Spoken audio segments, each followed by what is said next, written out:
Comme beaucoup de personnes, j'ai toujours été quelqu'un de très nostalgique. Souvent, je me prends à rêver du temps passé.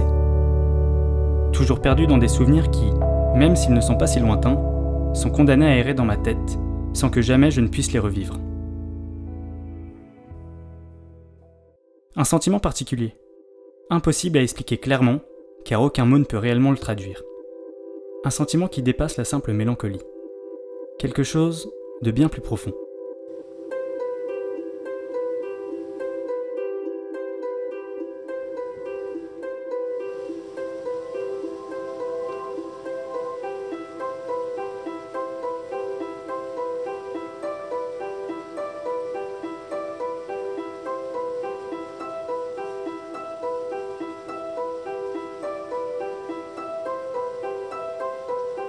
Mais ici au Portugal, c'est différent.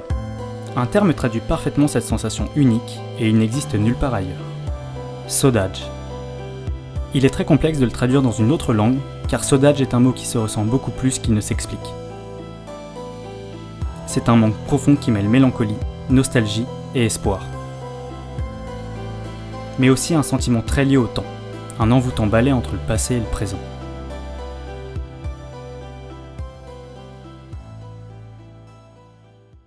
Une grande partie de ces souvenirs est ici, dans ce village au nord du Portugal.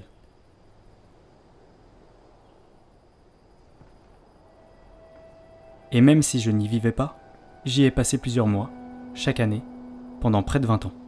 Notamment dans cette maison, là où vivaient mes grands-parents.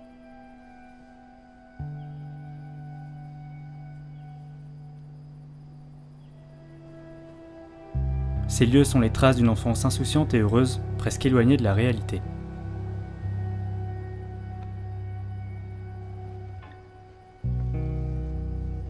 Mais ils sont aussi les vestiges d'une mémoire, des derniers moments d'une vie. En 2012, mon grand-père décède des suites d'un cancer. Ce fut un choc terrible pour ma grand-mère qui, en plus de se retrouver seule, commença à perdre la mémoire.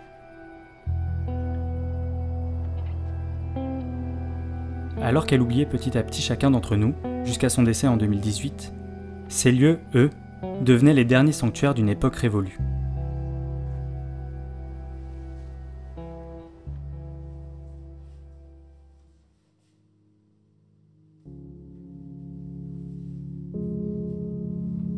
Mais ils sont aussi, selon moi, les restes de leur mémoire, les derniers lieux qui les ont vus vivre.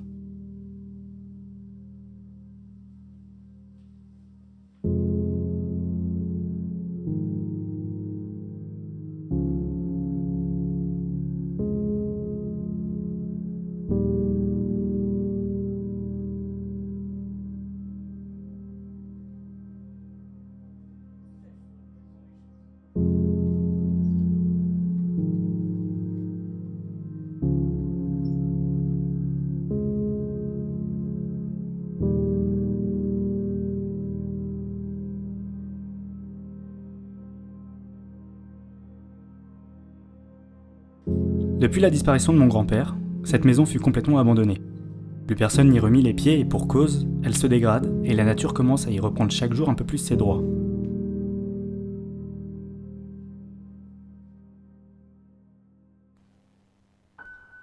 Souvent, quand on fait des explorations urbaines, on n'a pas tendance à visiter des lieux qui nous sont chers.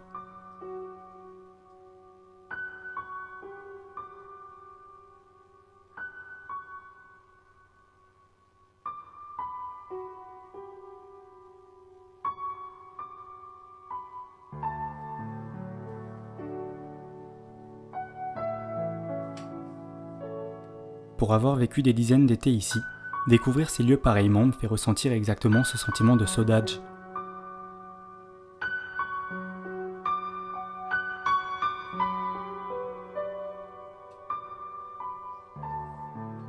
Le temps s'est complètement figé, et même si on est encore loin d'une complète dégradation, ces 6 années d'entente entre le silence et la solitude ont eu un impact visible pour quiconque y mettrait les pieds.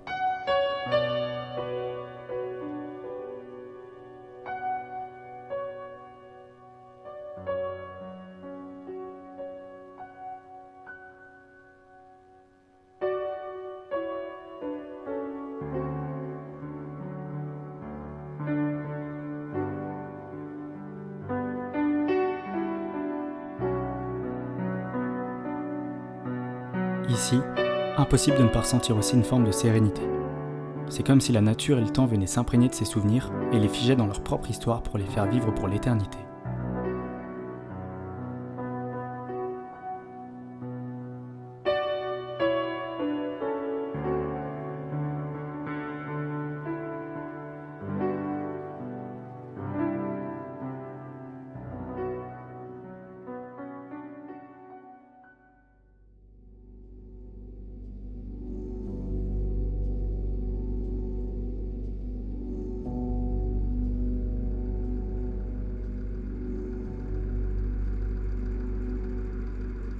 Le plus difficile lorsqu'on est en deuil, c'est d'arriver à vivre en harmonie avec ses souvenirs sans qu'ils ne viennent empiéter notre quotidien.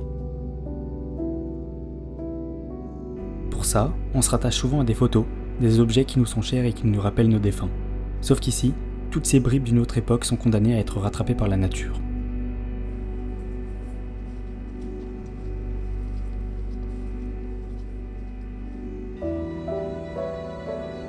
On pourrait croire qu'ils vont disparaître pour toujours, mais non. Au contraire, ils perdureront dans l'âme de ce lieu en ne faisant plus qu'un avec lui.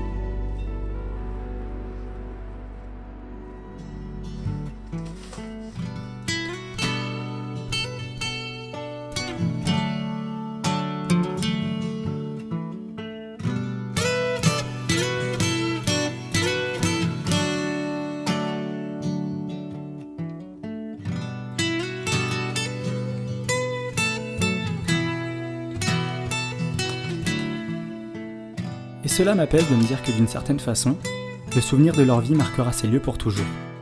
Même si notre passage sur Terre n'est que bref, on ait la conscience du monde qui nous entoure. Finalement, on n'est peut-être pas si insignifiant.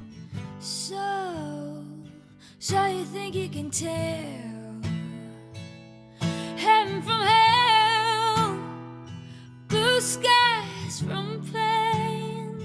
Can you tell a green field from a cold steel rail, a smile from a veil? Do you think you can tell? Did they get you to try?